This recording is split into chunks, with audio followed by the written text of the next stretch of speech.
हर पीर से जुमेरात अपने पसंदीदा show live with Adil Shahzeb को यूट्यूब पर देखने के लिए डॉन न्यूज के ऑफिशियल यूट्यूब चैनल पर आएं और सब्सक्राइब करके बेल आइकॉन भी प्रेस करें।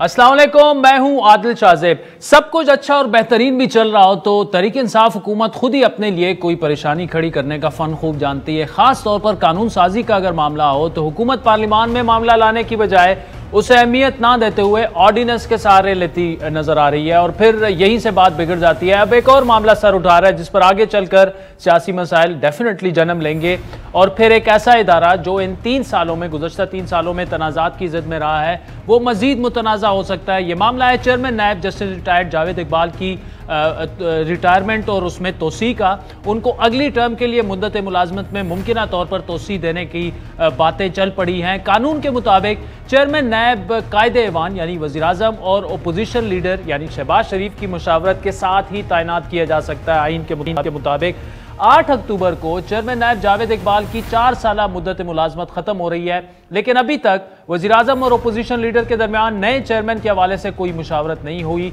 और मौजूदा हालात में लगता भी नहीं है कि हो पाएगी। बल्कि हुकूमत ने चेयरमैन नायब को मुद्दत मुलाजमत में ऑर्डिनेंस के जरिए तोसी का इशारा दे दिया। नायब ऑर्डिनेंस की शिक 6B के मुताबिक नायब चेयरमैन की तैनाती सदर मुमलिकत वज़ीर आज़म और अपोजिशन लीडर की मुशावरत से 4 साल की नाकाबिले तोसी मुद्दत के लिए हो सकती है। यानी कि मौजूदा कानून के मुताबिक चेयरमैन नायब को ओहदे पर कानून के मुताबिक तोसी नहीं दी जा सकती, लेकिन यहां भी हुकूमत इस कानून में तब्दीली करने का ऑर्डिनेंस बताया ये जा रहा है कि सहारा लेने जा रही है और नाकाबिल तोसी के अल्फाज जो हैं उनको निकालने के साथ साथ अपोजिशन लीडर से मुशत वाला नुक्ता भी निकालने का इरादा रखती है। अब चेयरमैन नायब की जानिबदारी पर अपोजिशन मुसलसल सवाल उठाती रही है और वो हुकूमत के इस इरादे की मुखालफत कर रही है, लेकिन हुकूमत का इरादा इस मामले में वाज़ेह नजर आ रहा है। गुज़श्ता रोज हमारे प्रोग्राम में हुकूमती सेनेटर और सेनेट की कानून और इंसाफ कमेटी के चेयरमैन बैरिस्टर अली जफर ने वाज़ेह तौर पर यह कह दिया कि मौजूदा सूरत हाल में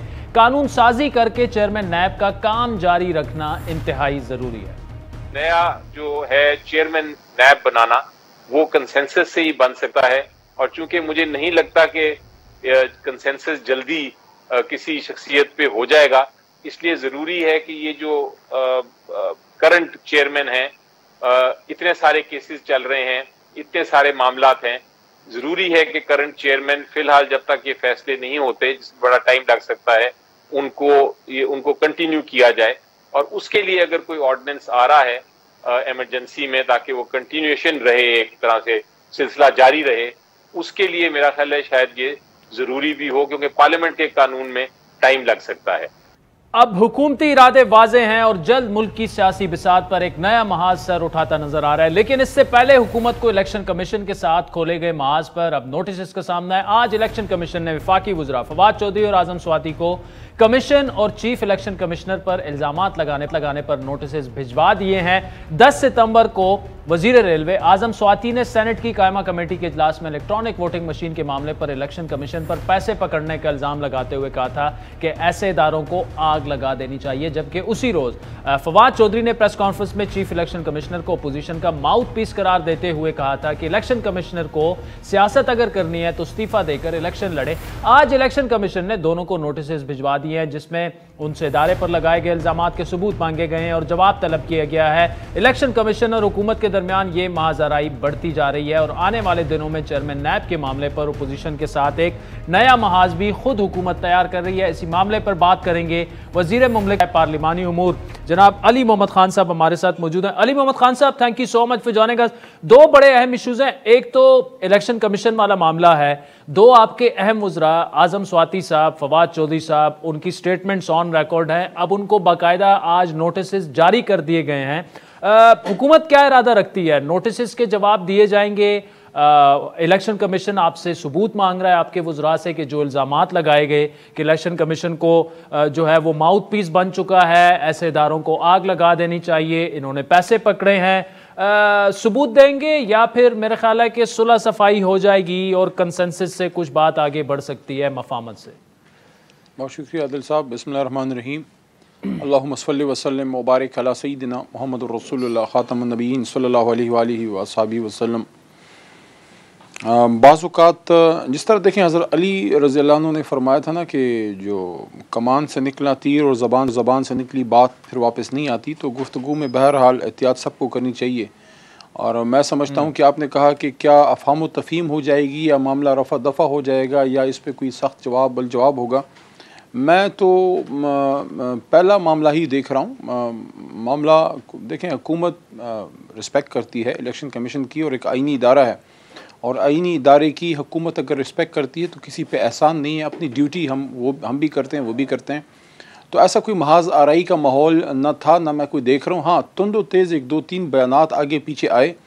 पहली तो मैं ज़रा थोड़ा कानूनी जो थोड़ा बहुत मैं समझता हूँ वो बता देता हूँ कि देखें, दोनों वज़राए कराम के जवाबात उनके मोहतरम जो है जो भी उनके वकला हैं वो दे देंगे, और इलेक्शन कमीशन से कोई मखासमत का ना किसी का कोई इरादा है, ना कोई इसका कोई मुल्क को कोई फ़ायदा है।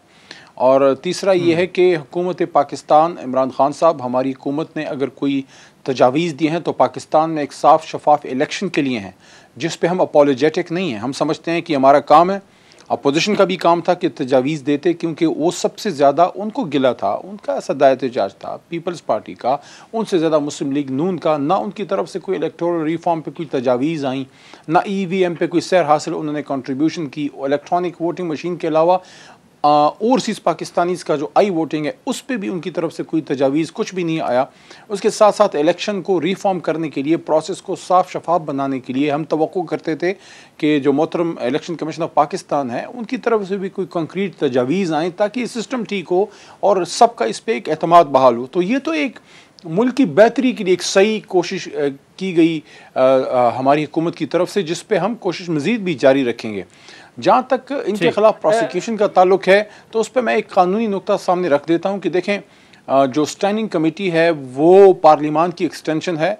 वहाँ पे जो कही हुई बात है उस पर तो कोई क्रिमिनल सिविल प्रोसिक्यूशन नहीं हो सकती, उसमें इम्यूनिटी है। लेकिन जो ऐवान से बाहर कोई बात की गई है उसमें एक एहतमाल होता है कि उसमें ज़ाहिर इम्यूनिटी बाहर नहीं होती।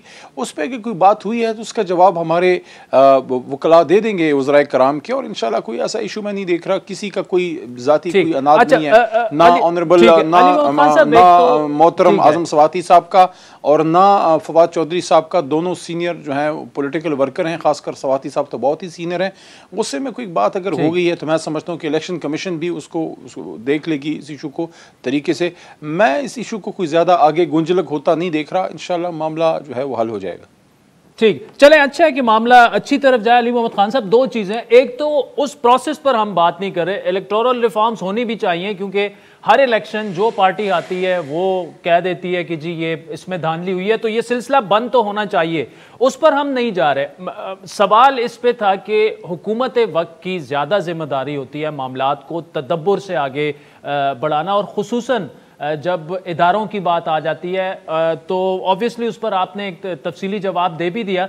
लेकिन आज़म स्वाति साहब ने जो बात की थी वो एक कमेटी में की थी, और फवाद चौधरी साहब ने एक प्रेस कॉन्फ्रेंस में ये बात की थी। तो ऑब्वियसली अगर इलेक्शन कमीशन अब बैकफुट पे नहीं जाता तो आपके वज़रा को इन चीज़ों के जवाबात देने होंगे, और ऑब्वियसली इसका फ़ायदा जो है वो, अगर मैं अपोजिशन में होता तो मैं इसका फ़ायदा उठाता।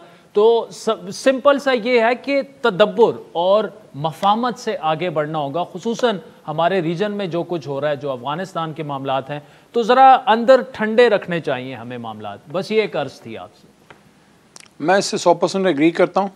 हमने तो जो भी तजावीज़ दी हैं, इलेक्ट्रॉनिक वोटिंग मशीन अगर आती है तो दानली अगर रुकती है तो सिर्फ इमरान खान या तहरीक इंसाफ का, हमारे मोहतरम वज़ीर आज़म साहब का नहीं, पूरे मुल्क का फ़ायदा होगा। इलेक्शन कमीशन अगर स्ट्रॉन्ग होती है तो पूरे मुल्क का फ़ायदा होगा।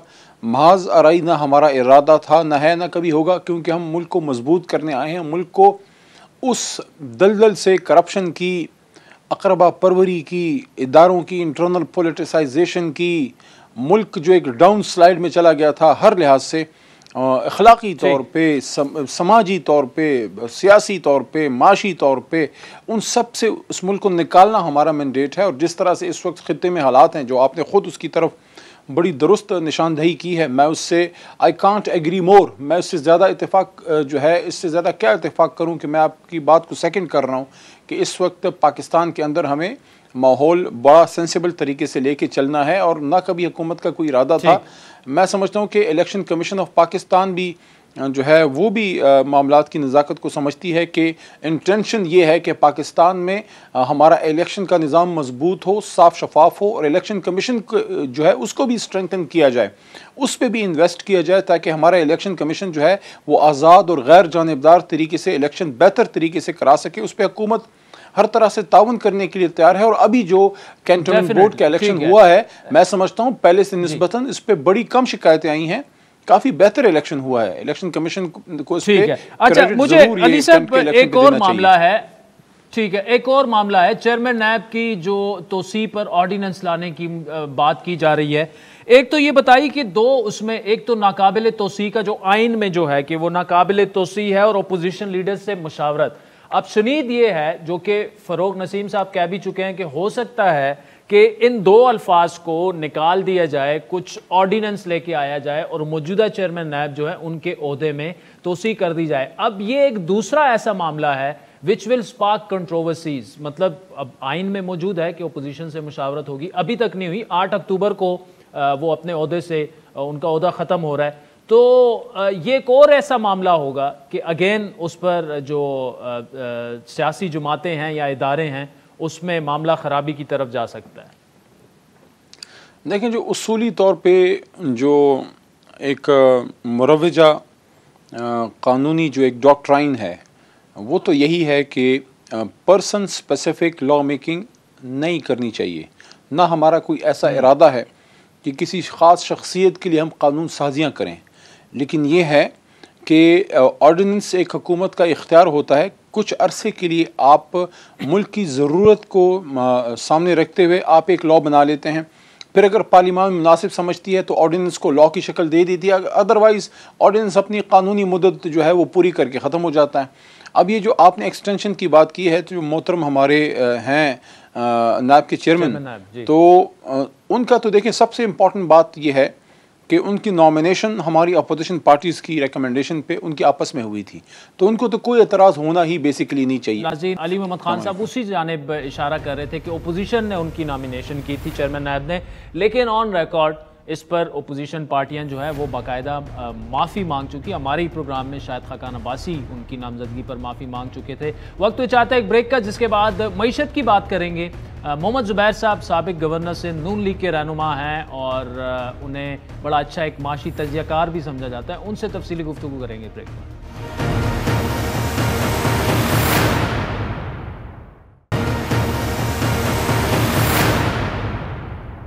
वेलकम बैक नाज़रीन। माजी की हुकूमतों की निस्बत आवाम को रिलीफ मिलेगा, महंगाई में कमी आएगी, पाकिस्तानी रुपए की इज्जत बढ़ाई जाएगी, अशियाए ज़रूरिया की आवाम की जो दस्तरस में आसानी से लाई जाएगी। ये वो कुछ वादे और दावे हैं जो तहरीक इंसाफ ने हुकूमत में आने से पहले और फिर मुसलसल इन 3 साल दौरे इक़्तिदार में दोहराए। लेकिन अब जबकि तहरीक इंसाफ हुकूमत अपने 4थे साल में हुकूमत के दाखिल हो चुकी है, महंगाई के माजी के आज की अगर बात करें तमाम रिकॉर्ड टूट चुके हैं। इन 3 सालों में महंगाई रिकॉर्ड 14% तक छू चुकी है और इस वक्त 8.4% पर खड़ी है, जबकि रुपए की कदर मुसलसल गिरावट का शिकार है। डॉलर 170 की तारीखी सतह को छू रहा है। पेट्रोल की कीमत मुल्क की तारीख की बुलंद तरीन सतह 123 रुपए फी लीटर से और मुल्क का मजमूई कर्जा 45,000 अरब रुपए की बुलंद तरीन सतह पर खड़ा है। हमारे कर्जों में तकरीबन गुज़श्ता एक माह में 1200 अरब रुपए का खतरनाक इजाफा हुआ और ये कर्जा मुल्क की GDP का इस वक्त 100% हो चुका है। बिजली के डोमेस्टिक नर्ख की बात की जाए, फी यूनिट 22 से 23 रुपए की बुलंद तरीन सतह पर है। इसके अलावा आटा 61 रुपए फी किलो, दरामदी चीनी 106 रुपए के आसमानी दाम पर पहुंच गई है। लेकिन हुकूमत इस वक्त भी ये दावे कर रही है कि मुल्क में महंगाई खित्ते के मुकाबले में कम है। लेकिन अगर सिर्फ इस हफ्ते का हम जायजा लें, खित्ते की अगर बात करें तो खित्ते में महंगाई की सबसे ज्यादा शरह 8.4% वो पाकिस्तान में है, जिसके बाद बांग्लादेश में ये शरह 5.9 है। इंडिया और श्रीलंका में तकरीबन 4.6% और नेपाल में 4% पर है। रुपए की बेकदरी का मुकाबला गुज़श्ता 2 अदवार से अगर करें हम तो पीपल्स पार्टी के 5 सालों में रुपए जो है तकरीबन 20% गिरा, फिर नून लीग के 5 सालों में रुपए की कदर में तकरीबन 25% कमी हुई, जबकि तहरीक इंसाफ के सिर्फ गुज़श्ता 3 सालों में रुपए अब तक 38% गिर चुका है। पाकिस्तान में मौजूदा हुकूमत के 3 साल दौर में महंगाई एक बहुत बड़ा मसला रही है और दूसरी जानिब आवाम की जो आमदन है वो उसमें कमी हुई है। माशी माहिरीन के मुताबिक 3 साल में 16 से 20% आमदनी इनकम बढ़ी, लेकिन दूसरी जानिब महंगाई की शरह 35 से 40% उसमें गुज़श्ता अगर हम मजमूई महंगाई की बात करें 3 सालों में वो इजाफा हुआ। तो यूं बढ़ती हुई आमदनी जो है वो तकनीकी तौर पर कम हुई है। आमदनी और महंगाई में से 20 से 24% का फर्क आ चुका है और अब पेट्रोलियम की कीमत में इजाफा जो है और फिर डॉलर की कदर बढ़ने से मुल्क में महंगाई पर बराह रास्त ये सारी चीज़ें नज़रअंदाज होंगी और महंगाई जो है वो मज़ीद बढ़ने का कभी इम्कान है कि ये सिलसिला जो है ये 2-2.5 महीने से जारी है और तकरीबन आप देखिए 16-17 रुपए का इजाफा हुआ है डॉलर की वैल्यू में। इसके साथ साथ आप देखिए कि बाहर की जो डॉलर कीमतें हैं एसेंशियल आइटम्स की, जिस तरह पाम ऑयल है, तेल है, वगैरह वगैरह, इनकी तो कीमतें बहुत बड़ी हैं पिछले तकरीबन 6 से 8 महीने में। लिहाजा इस वक्त जो प्रॉब्लम नजर आ रहा है वो ये है कि आने वाले दिनों में जब ये दोनों चीजें एक साथ होना शुरू हो गई हैं, डॉलर की कीमतों में इजाफा, रुपए के कदर में कमी, तो खुदा न खास्ता अफरात ज़र में काफी इजाफा हो सकता है। ठीक, अच्छा नाज़रीन, ये तो मैंने अब जो मेरे जहन में बातें थी आपके सामने रखी। फिर डॉक्टर हफीज पाशा साहब जिनको बड़ा एक बैलेंस इकोनॉमिस्ट उनके व्यूज माने जाते हैं उनके रखे।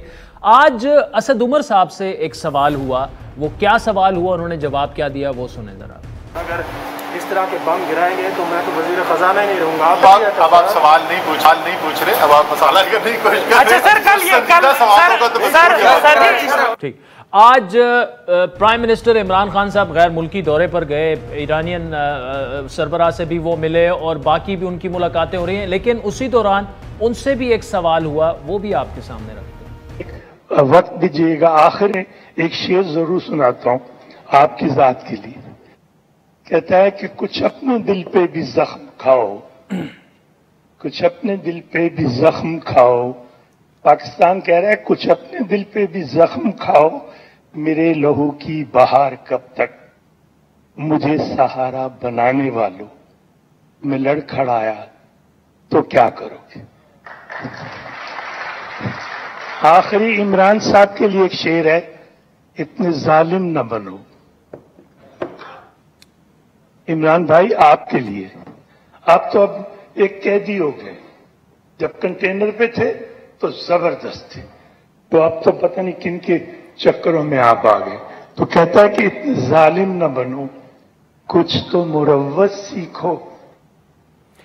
अब नाज़रीन इन तमाम मामलात पर बात करेंगे। नून लीग के सीनियर रहनुमा साबिक गवर्नर से मोहम्मद जुबैर साहब हमारे साथ मौजूद है। जुबैर साहब, मैंने तो पोस्टमार्टम कर दिया, जो भी मेरी दानिश में एक मईशत के तालिब इल्म के तौर पर जो गलत हो रहा था, और फिर हुकूमती वज़रा के साथ असद उमर साहब से आज जिस तरह से सवाल हुआ कि ये आप बम पे बम माशी गिरा रहे हैं, फिर प्राइम मिनिस्टर साहब बाहर बैठे हुए हैं और जिस तरीके से शायराना अंदाज में उन पर तनकीद हो रही है, तो जाहिर बात है इन पर तो तनकीद हो रही है।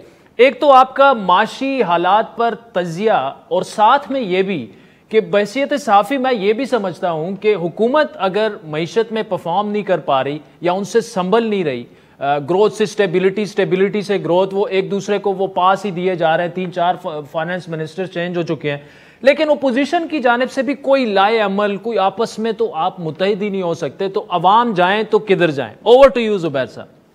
जी, एक तो आपने वो जो इमरान खान का आज का शॉर्ट चलाया था उसका एंड आपने नहीं सुनाया, वो सबसे ज़्यादा इंटरेस्टिंग था। वो जब शेर पढ़ रहे थे तो इमरान खान ने बीच में लास्ट में इंटरवीन करके कहा कि भाई ये क्या शेर व शायरी लगाई है, बिकॉज जाहिर है उनको पसंद नहीं आ रही थी। और असद उमर का भी जो जवाब था वो बड़ा रेलेवेंट सवाल था, और उसको वो उन्होंने कहा कि आप मजाक कर रहे हैं। अब बात यह है कि जो आदिल जब तज्जिया किया जाता है और परफॉर्मेंस इवैल्यूएट की जाती है तो वो एक कॉन्टेक्स्ट में होती है। एक तो होती है पिछले अदवार के मुकाबले में, दूसरा होती है कि जो इनके अपने वादे और कमिटमेंट्स और सब कुछ सुहाने ख्वाब दिखाए गए थे। और मैं हमेशा अब ये कहता हूँ, अभी एक मेरा पेपर आ रहा है अनफुलफिल्ड प्रोमिसेस, तो उसमें कि ये पीटीआई जो आई थी पाकिस्तान में इक़्तिदार में, ये इम्प्रूवमेंट लाने के लिए नहीं लाई थी। जिस तरह हर पॉलिटिकल पार्टी एक कमिट करती है ना, हम इसको बेहतर करेंगे, इन्होंने कहा था हम बेहतर नहीं, हम पूरा बदल देंगे। एक जो पुराना पाकिस्तान है उसको तबाह करके हम साइड पर रख देंगे और एक नया पाकिस्तान, उस तरह का उन इस्लाम की जो ग्लोरी डेज थे ना, जो रियासत मदीना, उस किस्म का पाकिस्तान। तो तज्जिया भी हमारा इसी वजह से उतने ही सख्त होता है। एक तो यह है कि माशी लिहाज से आपने सही कहा कि चौथे वजीर खजाना है। एक असद उमर ने पहला बजट दिया, दूसरा बजट दिया हफीज शेख नहीं हमाद अजहर ने, तीसरा बजट दिया हफीज शेख ने, चौथा बजट दिया शौकत तरीन ने।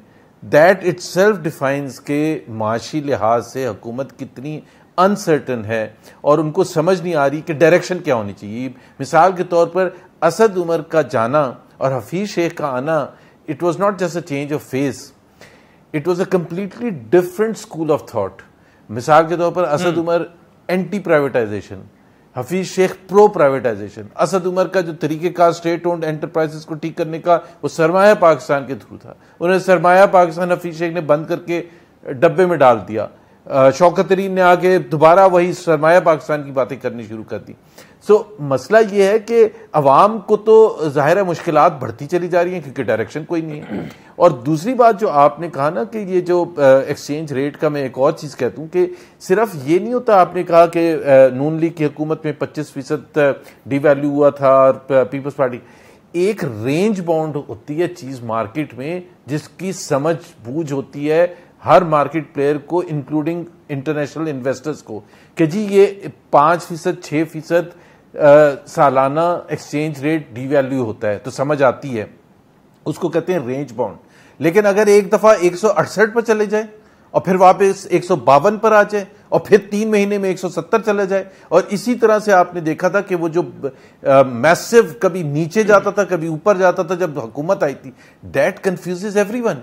क्योंकि अगर मैं इन्वेस्टर हूं, मैं बाहर बैठा हुआ हूं, तो मुझे पता ही नहीं कि ये गिरेगा और कितने बुरे तरीके से गिरेगा और चढ़ेगा तो कितने बुरे तरीके से चढ़ेगा। ठीक है, मुझे सॉरी फॉर इंटरप्शन, मुझे एक चीज का जवाब दीजिए कि अगर ये देखें ना, ये पैटर्न हमें पिछले 2.5 से 3 महीने में नजर आ रहा है कि रुपए जो है वो उसमें गिरावट हमें दिखने में आ रही है। अभी जाके खबर आई है कि जी 1.2 अरब 1.2 अरब डॉलर जो है वो इन्होंने पंप इन भी किए, उसके बावजूद भी।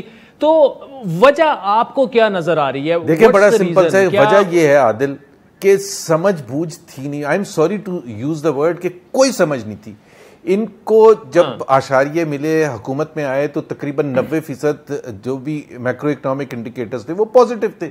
मिसाल के तौर पर महंगाई का रेट 4 साल 5 साल 4%, 3% रहा, उसको कोई क्रिटिसाइज नहीं कर सकता। ग्रोथ हाई थी, आप ये कह सकते हैं कि जी वाइड स्प्रेड नहीं थी, कंजम्पशन बेस्ड थी, बट ग्रोथ थी। इसी तरह से दूसरे जो आशारिये थे वो बड़े पॉजिटिव थे। एक जो मसला था वो करंट अकाउंट डेफिसिट का था कि जी वो बहुत ज्यादा बढ़ गया था, $19 बिलियन बढ़ गया था, और वो अच्छी चीज नहीं थी और हम मानते हैं, लेकिन हम उसका रीजन भी देते हैं। एक हम ये देते हैं कि जी पहले 3.5 साल जो थे हमारे नून लीग की हुकूमत के, उसमें current account deficit was very reasonable, 4 billion 5 billion dollars की रेंज में था, विच इज रीजनेबल। लास्ट 1.5 साल में क्यों ऊपर गया था? इसलिए ऊपर गया था कि हमने जो पावर सेक्टर के प्रोजेक्ट्स थे, जिस तरह एलएनजी के प्रोजेक्ट्स हैं, बड़े फेमस हैं, दूसरे प्रोजेक्ट्स हैं, सीपैक के प्रोजेक्ट्स थे, वो मुकम्मल करने थे। हमारी कमिटमेंट थी और जो पूरी अवाम की ख्वाहिश भी थी, इंडस्ट्री की ख्वाहिश थी कि जी बिजली होनी चाहिए और अनइंटरप्टेड बिजली होनी चाहिए। So there was a choice. एक तरफ ये था कि तारीकी दूर करें और बिजली प्रोवाइड करें पाकिस्तान के अवाम को, पाकिस्तान की इंडस्ट्री से, जिससे बहुत से फायदे होंगे, और दूसरी तरफ यह थी कि जी हम ना इंपोर्ट करें और तारीकी में रहने दें और करंट अकाउंट को डेफिसिट को कंट्रोल कर ले। आज तक पीटीआई ने इसका जवाब नहीं दिया। सो उन्होंने पिक कर लिया, इमरान खान साहब को बताया गया कि सबसे ज्यादा जो इंपॉर्टेंट इंडिकेटर होता है वो करंट अकाउंट डेफिसिट होता है। उन्होंने पार्लियामेंट में तकरीर 2020 में की, उन्होंने कहा एक ही इंडिकेटर होता है मईशत में जो इंपॉर्टेंट होता है वो करंट अकाउंट डेफिसिट होता है, और हमने उसको कंट्रोल कर लिया। कंट्रोल कैसे किया? मईशत का पहिया बंद करके। जाहिर सी बात है, जब आपकी कोई इकोनॉमिक एक्टिविटी नहीं होगी, कोई इंपोर्ट्स नहीं होंगी, कोई रॉ मटेरियल नहीं आएगा, कोई प्लांट एंड मशीनरी नहीं आएगी, तो आपकी करंट अकाउंट इंप्रूव ही होगा ना। जैसे ही इकोनॉमिक एक्टिविटी बढ़नी शुरू हुई तो आपने देखा कि करंट ट्रेड डेफिसिट पहले 2 महीने में $7.5 बिलियन है, $6 बिलियन की इंपोर्ट हो रही है। अब समझ नहीं आ रही कि क्या है, तो जाहिर सी बात है उसका प्रेशर जो है रुपए की कीमत पर पड़ना शुरू हो गया और वो बढ़ना शुरू हो गया। अब चॉइस क्या है? शौकत तरीन साहब कहते हैं कि ग्रोथ जो है वो हल है हर चीज का, और बढ़ने दें ट्रेड डेफिसिट, बढ़ने दें करंट अकाउंट डेफिसिट, बढ़ने दें एक्सचेंज रेट। लेकिन पीएमएलएन ने जो शो किया था कि बावजूद ग्रोथ के हमने एक्सचेंज रेट को भी कंट्रोल में रखा था, हमने महंगाई को भी कंट्रोल में रखा था। This is what the challenge for this government is. Growth तो कोई इनकार नहीं कर रहा कि ग्रोथ नहीं होनी चाहिए, कोई इनकार नहीं कर रहा, लेकिन हमें यह नहीं समझ आ रहा कि आपका ट्रेड डेफिसिट और करंट अकाउंट डेफिसिट क्यों बढ़ रहा है, आपकी इंपोर्ट हो क्या रही है, कौन से पावर प्लांट्स आपके लग रहे हैं, कौन सी मशीनरी आ रही है जिसकी वजह से आप ये एक्सप्लेन कर सकें कि जी आपकी इतनी इंपोर्ट बढ़ गई है। सो ग्रोथ जहां 4% हुई तो एक तो लग पता गया ना कि होता क्या है। जब आप इकोनॉमी रन करते हैं तो फिर आपको बैलून की तरह होता है, गुब्बारे की तरह, एक चीज को दबाते हैं तो दूसरी तरफ से बाहर आ जाता है।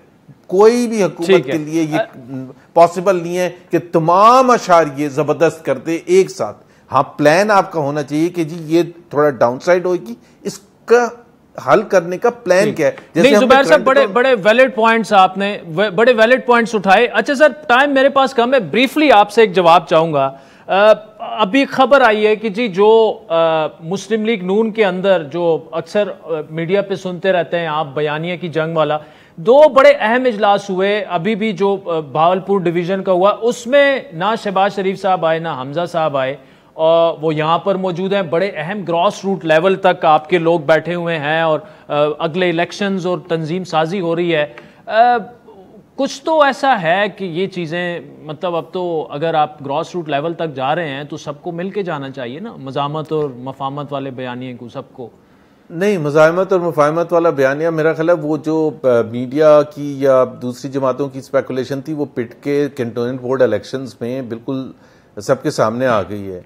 एक चीज़ तो बिल्कुल क्लियर है कि पाकिस्तान के जो अवाम है वो पीएमएलएन के साथ खड़े हुए हैं, वर्कर्स और सपोर्टर्स जितने भी हैं पीएमएलएन के, उनको कोई कन्फ्यूजन नहीं है कि जी कौन सा बयान है कौन सा नहीं। वो कह रहे हैं कि जी हमें इतना पता है कि नून लीग की हुकूमत आएगी तो वो डिलीवर कर सकती है, वो हमारे जो माशी प्रॉब्लम्स हैं उसका हल उनके पास मौजूद है। तो एक तो उसमें कोई कन्फ्यूजन नहीं। दूसरा ये है कि देखें ये मीटिंग्स होती हैं and this was already known कि शहबाज साहब जो हैं नहीं अटेंड कर सकेंगे, लेकिन जो पॉजिटिव चीज़ है कि जो हमें जो एक कैंटोनमेंट बोर्ड के इलेक्शन में जो एक मोमेंटम मिला है हम उसको खोना नहीं चाहते हैं। और उसकी सबसे ज़्यादा इंपॉर्टेंट चीज़ है तंजीम साजी, जो कि नवाज शरीफ साहब खुद बैठ के लंदन से कर रहे हैं, और वो हर डिवीज़न की हर रोज़ या हर 2 दिन के बाद बारी आएगी। तो ज़ाहिर है शहबाज शरीफ साहब ऑन बोर्ड हैं, और हम इस किस्म के थोड़ा सा मेरा ख्याल है अगर हुकूमती जो पार्टी है अगर उस चीज़ से खुश होती है कि देखें जी शहबाज शरीफ वहाँ मौजूद नहीं थे, लेकिन जब वोट का वक्त आएगा जैसे कि कैंटोनमेंट बोर्ड के इलेक्शन में आया था तो फिर भी पीएमएलएन ही जीतेगी इंशाल्लाह ताला। ठीक, चले वैसे जुबैर साहब, ऑन अ लाइटर नोट, तंजीम साजी जो है वो कलेक्टिवली हो तो वो कंट्रोवर्शियल नहीं होती, अदरवाइज वो कंट्रोवर्शियल भी बन सकती है। Thank you so much for joining अस। नाज़रीन, वक्त हुआ 4 का, जिसके बाद आपसे दोबारा मुलाकात।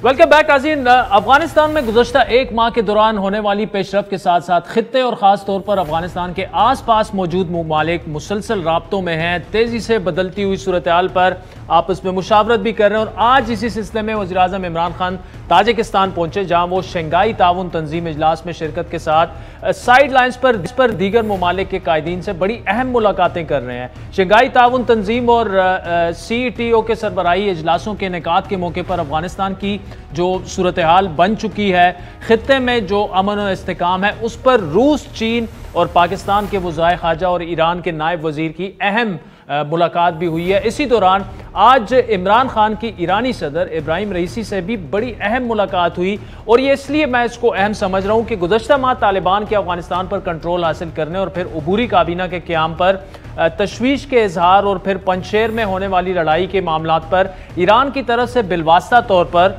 कुछ ऐसे स्टेटमेंट सामने आई, कुछ बैरूनी मुदाखलत की बात की गई। तो उस कॉन्टेक्स्ट में पाकिस्तान और ईरानी हुकाम की मुलाकात बहुत अहमियत की हामिल है। इसी पर तफसीली गुफ्तगू करेंगे। इस वक्त हमारे साथ वफाकी वज़ीर इत्तलात फवाद चौधरी साहब मौजूद हैं, जो कि वज़ीर-ए-आज़म इमरान खान के हमरा इस दौरे पर गए हैं। Thank you so much Fawad sahab for joining us from all the way from Dushanbe. कितना अहम आज प्राइम मिनिस्टर साहब की ये इंटरेक्शंस रही, खुसूसन अफगानिस्तान के कॉन्टेक्स्ट में, और एक जो इंटरनेशनल प्रेशर पाकिस्तान पर बढ़ाने की एक दफ़ा फिर कोशिश की जा रही है कि आप तालिबान को रिकॉग्नाइज ना करें, आप उनको सपोर्ट करते रहे हैं। तो एक रीजनल जो ममालिक की आज प्राइम मिनिस्टर साहब से मुलाकातें हुई हैं, क्या वाइब्स क्या मिली, एंड आप क्या समझ रहे हैं कि कितना अहम रहा इमरान खान का ये दौरा?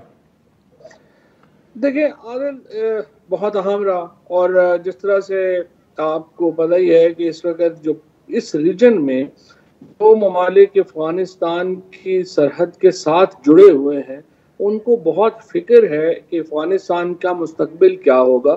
उसकी वजह यह है कि पाकिस्तान के बाशमूल बाकी जो ममालिक हैं उनको भी ये ख़तरा है कि अगर अफगानिस्तान डिस्टेबलाइज होता है तो फिर ये पूरी रीजन के लिए एक बहुत बड़ा मसला खड़ा हो जाएगा।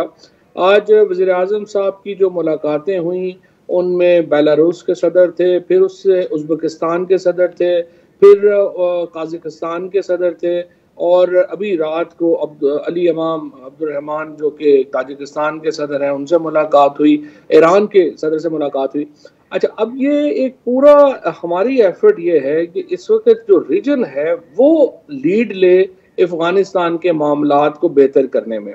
ये दौरा इसलिए भी बहुत अहम है कि आपको मालूम है कि जो पंजशेर में अभी हालात बने उसमें ईरान का और ताजिकिस्तान का जो मौक़िफ़ था, इवन उनका जो मीडिया है उसका ये ख्याल था कि तालिबान को पंजशेर में पाकिस्तान की कोई हमायत हासिल थी। इन दोनों सदूर के साथ जो मुलाकात में बड़ी वाज़ेह, बड़ी खुलकर बात हुई, और मैं बड़ी खुशी है मुझे ये कहते हुए कि ईरान के सदर ने ये कहा कि हमें जो मीडिया था उससे ये तासुर मिला था, लेकिन हम आपको यकीन दिलाते हैं कि हम अफगानिस्तान के इस्तेहकाम के लिए जो इमरान खान की सोच है हम उसकी मुकम्मल हमायत करते हैं और हम मिलकर आगे बढ़ना चाहते हैं। और वज़ीर-ए-आज़म ने ठीक जी और वज़ीर-ए-आज़म साहब ने जो ताजिकिस्तान की अथॉरिटीज़ हैं, और फिर जो कल उनका ये SCO का जो दौरा है उसके बाद आपको मालूम है कि एक हिस्सा हमारा फिर बायलैटरल यानी दो तरफा मामलात का है। वज़ीर-ए-आज़म की ये ख्वाहिश है, इमरान खान की ये ख्वाहिश है कि हम जो ताजिक एथनिक ग्रुप है और जो पख्तून ग्रुप है अफगानिस्तान में, उनको हम करीब लाने में अपना किरदार अदा करें। और अभी भी हमारा जो कहना है वो यही है कि अफगानिस्तान अभी तक तालिबान की तरफ से बड़ी अच्छी स्टेटमेंट्स आई हैं, और ये मौका है कि हम अफगानिस्तान के अंदर इंगेज हों और रीजनल सतह के ऊपर इंगेज हों, और हम मुख्तलिफ एथनिसिटीज़ को, मुख्तलिफ सेक्ट्स को एक दूसरे के करीब लाने में अपना किरदार अदा करें ताकि एक मुस्तहकम हुकूमत कायम हो सके। और वज़ीर-ए-आज़म ने आज भी जो चारों जो सदूर हुए उनसे बात की तो उन्होंने यही कहा, देखें अफगानिस्तान के एक दोराहे पे है, या तो हम इस्तेहकाम की तरफ जा सकते हैं, और या फिर यहाँ से अगर मामला बिगड़े तो ये फिर बहुत बड़े क्योस में हम चले जाएंगे। लिहाजा जाहिर है कि हमें बड़ी फिक्र है और हम पूरी कोशिश करेंगे एक मुस्तहकम हुकूमत के लिए। ठीक, अच्छा चौधरी साहब, इसमें जो बड़ी अहम डेवलपमेंट है वो स्पेशली जो ईरानियन सरबराह के साथ मुलाकात है और फिर उनका जो वर्जन है कि जी हम तो मीडिया रिपोर्ट्स पर रिलाई कर रहे थे लेकिन हम एब्सोल्युटली इमरान खान साहब की जो पॉलिसी है अफगानिस्तान के हवाले से उसकी हिमायत करते हैं। This is a significant development. मैं इसलिए ये कह रहा हूँ कि आपको पता है मैं 2-3-4 हफ्तों से जितना माइन्यूट और जितना बारीकी से अफगानिस्तान को कवर मैंने किया तो उससे एक तासुर ये मिल रहा था कि ईरान शायद थोड़ा बहुत नाराज है, इंक्लूसिव गवर्नमेंट में शायद मशद शूरा को कोई ज़्यादा वो नहीं मिला। तो this is indeed a big development. देखिए, जो इमरान खान की एक जो मीटिंग्स है ना, उनमें सच्ची बात यह है कि एक बड़ा फ़ायदा ये होता है कि बड़ी खुल के बात होती है। इमरान खान कभी आप लगी लिपटी नहीं रखते, जो बात उनके दिल में होती है वो सामने कर देते हैं। और उसका एक फ़ायदा ये होता है, देखें लीडरशिप को साल में आपने 1, 2 या 3 बार मिलना होता है, उसमें अगर तकल्लुफ़ात में पड़े रहे तो वो मामला आगे चलता नहीं है। तो प्राइम मिनिस्टर 2+2 के आदमी हैं। सो उन्होंने जो बात की और फिर ईरानियन प्रेसिडेंट ने जो उसमें बात की, बड़ा अच्छा उसका जो इख्तिताम है मुलाकात का वो बहुत अच्छा हुआ। और जो उनके कुछ रिजर्वेशन थी, फॉर एग्जांपल जो पाकिस्तान का और ईरान का जो बॉर्डर है उसके ऊपर जो हालात हैं उनके ऊपर भी बड़ी तफसील से बात हुई। और उन्होंने ईरान के सदर ने कहा कि आप ये यकीन रखें कि बड़े वाक़यात को तो छोड़े, छोटे वाक़यात भी जो है वो हम पूरा उसको कंट्रोल करेंगे, उसके ऊपर चीज़ें होंगी। और प्राइम मिनिस्टर साहब ने भी उनको कहा कि हम पहली बार ये फेंसिंग इसको करना चाहते हैं ताकि हमारा कंट्रोल जो है वो अच्छा बढ़े। सो ईरान के सदर के साथ बहुत अच्छी रही मुलाकात। उज़्बेकिस्तान के सदर जो शफ़कत हैं, अच्छा चोई साहब, कतई कलामी की माफ़ी, ब्रीफली ये पूछना चाहूँगा कि क्या तालिबान को रिकॉग्नाइज करने के मामले पर कुछ बातचीत हुई कि ऐसा भी हो सकता है कि पाकिस्तान और ईरान मिलकर उनको रिकॉग्नाइज कर लें? देखिए, पहले ज़रूरी ये है कि जो इस वक्त जो बातचीत है वो ये है कि जो नेबर्स हैं ईरान के, 1-2 मीटिंग, एक तो ये PM साहब की मुलाकातें हुई, फिर जिस तरह से आपने अपने इब्तदाइये में फॉरेन मिनिस्टर साहिबान की बात की है और उनकी बड़ी अच्छी एक मुलाकात हुई है रूस की, चीन की, ईरान की और पाकिस्तान की। ये चारों ममालिक बड़ी ज़ाहिर है कि रीजनल सतह पे बड़ी इंपॉर्टेंट। और अब एक मुलाकात आगे तेहरान में होने जा रही है जिसमें कि ये सारे वज़राए ख़ारजा जो हैं, जो अफ़गानिस्तान के हमसाया ममालिक हैं, वो आपस में मिलेंगे अगले चंद हफ्तों में, ये यूनाइटेड नेशन जनरल असम्बली के बाद। ये जो रीजनल डेवलपमेंट्स हैं ये बड़ी हौसला अफजा है। और देखिए, हमारा नुक्ता नज़र यही है, हम समझते हैं कि तालिबान के एक उनको मुश्किलात हैं। देखें, उन्होंने 20 साल वहाँ पर एक बहुत लड़ाई रही है, वहाँ बड़ी तलखियाँ हैं। उन तलखियों को एक दिन में बुलाना मुश्किल है, लेकिन हम समझते हैं कि अभी जिस तरीके से उनकी बयानात आ रहे हैं, जिस तरह से आगे बढ़ रहे हैं, बड़ा हौसला अफजा है। और रीजन को और दुनिया को इस मामले को मद्देनजर रख के आगे चलना चाहिए। और अमेरिका को भी, जिस तरह से प्राइम मिनिस्टर साहब ने ये बेकी एंडरसन के साथ अपने इंटरव्यू में कहा था कि आपको अपनी पॉलिसी जो है उसको रिव्यू करना चाहिए। और इस वक्त जाहिर है कि एक रीजनल सोल्यूशन ज़्यादा फिजिबल होगा बजाय इसके कि हम इस मामले को बाहर के फोर्सेस के ऊपर छोड़ दें।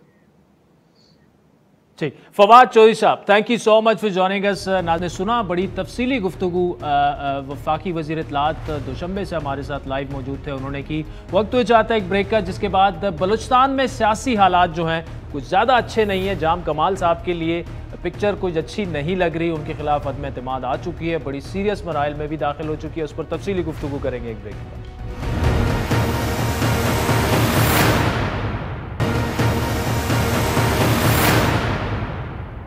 वेलकम बैक नाज़रीन। बलूचिस्तान में एक मरतबा फिर सियासी अदम इस्तेकाम की सूरत हाल बनती नजर आ रही है। वज़ीर आला जाम कमाल से अपोजिशन के इख्तलाफात इतने बढ़ चुके हैं कि बात तहरीक अदम एतमाद तक पहुंच चुकी है। और 2 रोज़ पहले अपोजिशन के 16 अरकान ने बलूचिस्तान असम्बली में जाम कमाल के खिलाफ 4 नुकाती चार्जशीट पर मुश्तमिल तहरीक अदम एतमाद जमा करा दी है। और दावा यह किया जा रहा है कि उनके पास वज़ीर आला के खिलाफ अदम एतमाद कामयाब बनाने के लिए मुकर्ररा अरकान की हिमायत उनको हासिल है। अपोजिशन का दावा है कि हुकूमती बेंचेस में बैठे मुतअद्दिद अरकान वज़ीर आला से नाराज हैं और वक्त पड़ने पर वो सामने आ जाएंगे। इस मामले पर जाम कमाल ने अपने हुकूमती साथियों और इत्तेहादियों के साथ उन पर एतमाद का इजहार करते हुए कहा है कि अपोजिशन जो भी कोशिश कर ले, मैं कहीं नहीं जा रहा। इस तमाम सूरत हाल में जाम कमाल के खिलाफ तहरीक अदम-ए-एतमाद नाकाम बनाने के लिए आज चेयरमैन सेनेट सादिक संजरानी मुतहरिक हुए, वो कोयटा पहुंच चुके हैं। तो अगर वो कोयटा पहुंचे तो इसका मतलब कि कुछ सीरियस हो रहा है। वहां पर नाराज स्पीकर कुदूस बुजंजो, उसके अलावा दीगर वुज़रा और MPs जो कि बलूचिस्तान अवामी पार्टी से हैं, वो नाराज हैं, उनसे मुलाकातें हो रही हैं। बलूचिस्तान असम्बली में अराकीन की कुल तादाद 65 है, उनमें से अपोजिशन के 23 अराकीन हैं और असम्बली में जाम कमाल के खिलाफ तहरीक अदम-ए-एतमाद की कामयाबी के लिए 33 अराकीन की ज़रूरत है। इस हवाले से मजीद तफसीलात जानेंगे। हमारे साथ मौजूद हैं बलूचिस्तान सीनियर सहाफ़ी और कॉलमिस्ट शाहिद रिंद साहब, कोयटा से मौजूद हैं। रिंद साहब, thank you so much for joining अस। संजरानी साहब भी पहुंच चुके हैं, मतलब ये मामला सीरियस लग रहा है, तो कितने इम्कानात हैं कि ये तहरीक जो है अदम-ए-एतमाद की ये कामयाब भी हो सकती? देखें आदिल, तहरीक के कामयाब होने के चांसेस 50-50 हैं। 50-50 होने की वजह सिर्फ ये है कि अपोजिशन से वज़ीर आला को खतरा नहीं है। वज़ीर आला को जो प्रॉब्लम है वो अपनी जमात से है और अपनी जमात में इस वक्त बज़ाहिर 18 अराकीन नाराज हैं, लेकिन बेसिकली जो नाराज हैं वो 5 से 6 अराकीन है और बाकी जो 13-14 अराकीन है वो सूरत-ए-हाल और मौके का फायदा उठाने की कोशिश कर रहे हैं। तो अभी तक जो सूरत-ए-हाल प्रिवेल कर रही है, आइंदा चंद दिनों में क्या सूरत-ए-हाल होती है, फिलहाल 50 सिचुएशन नजर आ रही है। अच्छा शाहिद रिंद साहब, आपने बताया कि 18 अराकीन जो हैं हुकूमती वो नाराज हैं और यहाँ से चेयरमैन सेनेट भी पहुंच चुके हैं, वो मुलाकातें भी कर रहे हैं। तो उनका जाना और मुलाकातें करना, इसका मतलब ये है कि खतरा जो है वो मौजूद है जाम कमाल के लिए? जी देखिए, खतरे से आप इनकार नहीं कर सकते, बिल्कुल खतरा मौजूद है और खतरा अभी तक प्रिवेल कर रहा है क्योंकि 18 अराकीन है और अपोजिशन को सिर्फ 10 अराकीन की जरूरत है, तो खतरे से तो इनकार नहीं किया जा सकता। लेकिन आदिल, एक चीज याद रखिएगा कि ये जो है पूरी सूरत-ए-हाल इस वक्त सूबे में प्रिवेल कर रही है, वो एक चीज को जाहिर कर रही है कि आपका जो पॉलिटिकल सिस्टम है या पार्लियामेंट्री सिस्टम है बलूचिस्तान का, वो जब तक शख्सियात और उनके शख्सी मफादात के गिर्द घूमता रहेगा तो ऐसी सूरत-ए-हाल में इस तरह की सूरत-ए-हाल हर दूसरे तीसरे साल बलूचिस्तान में पैदा होती रहेगी, कोई चीज चेंज नहीं हो सकती। शाहिद रिंद साहब, thank you so much for joining us from Quetta. नाज़रीन, आज के प्रोग्राम पर आपके फीडबैक के मुंतज़िर रहेंगे। हमारा ट्विटर हैंडल है @आदिल शाज़ेब। मुझे मेरी टीम समेत इजाज़त दीजिए।